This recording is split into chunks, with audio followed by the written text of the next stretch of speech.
Russia और Ukraine दो ऐसे देश जो एक समय पर एक दूसरे का हिस्सा थे, जिनमें मित्रता थी। तो ऐसा क्या हुआ कि आज वही देश जिनमें मित्रता थी वह एक दूसरे के खिलाफ हो गए? क्या ये वर्ल्ड वॉर 3 का कारण बनेंगे?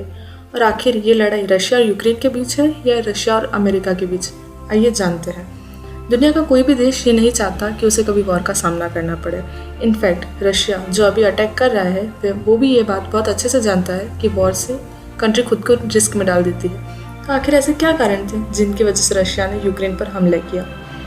एक लाइन में इसका आंसर दिया जाए तो ये लड़ाई इस बात को लेकर हो रही है, यूक्रेन नेटो का मेंबर बनेगा या नहीं। यूक्रेन चाहता है कि वह नेटो का मेंबर बने और रशिया ये नहीं चाहता कि उसका पड़ोसी देश यूक्रेन नेटो का मेंबर बने। आखिर नेटो क्या है? नेटो 30 कंट्रीज का मिलिट्री ग्रुप है जिसमें 28 यूरोपियन कंट्रीज हैं और 2 नॉर्थ अमेरिकन कंट्रीज हैं। नेटो इस रूल पर चलता है कि अगर उनके मित्र देश पर कोई दूसरा देश हमला करता है तो यह हमला सभी नेटो देशों के लिए हमला माना जाएगा। नेटो देश रशिया को अपना दुश्मन मानते हैं। इसका मतलब यह भी है कि अगर यूक्रेन, जिसकी बॉर्डर रशिया से जुड़ी है, नेटो का मेंबर बन जाता है तो नेटो देशों की सेनाएं रशिया की बॉर्डर तक आ जाएगी और आसानी से रशिया पर हमला कर पाएगी। पर यूक्रेन नेटो का मेंबर बनना क्यों चाहता है? इस बात को समझने के लिए हमें इतिहास में जाना होगा। एक समय था जब यूक्रेन रशिया का हिस्सा था। उस वक्त रशिया नहीं यूएसएसआर हुआ करता था।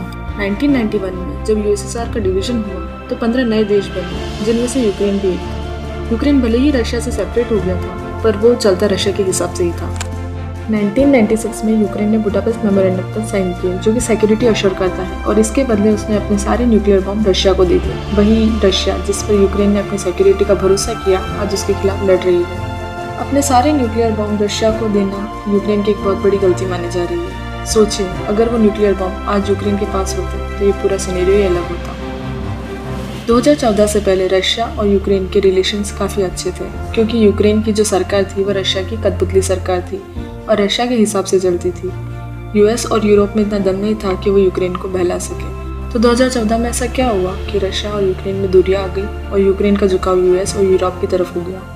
दरअसल यूक्रेन में भी 2 पार्ट है। ईस्टर्न यूक्रेनियन, जहाँ प्रो रशियन ज़्यादा है, यह रशिया के बॉर्डर से जुड़ा हुआ है, और दूसरा पार्ट वेस्टर्न यूक्रेनियन, जहाँ नेटिव यूक्रेनियन ज़्यादा है। इनका झुकाव यूरोपियन कंट्रीज़ की तरफ ज़्यादा है। 2010 से 2014 तक यूक्रेन के प्रेसिडेंट विक्टर यानुकोविच थे, जो कि प्रो रशियन थे। जब इन्हें यूरोपियन यूनियन की तरफ से एक मीटिंग में बुलाया गया जहाँ पर European free trade agreement offer हुआ, तो वो उसको मना करके वापस आ गए।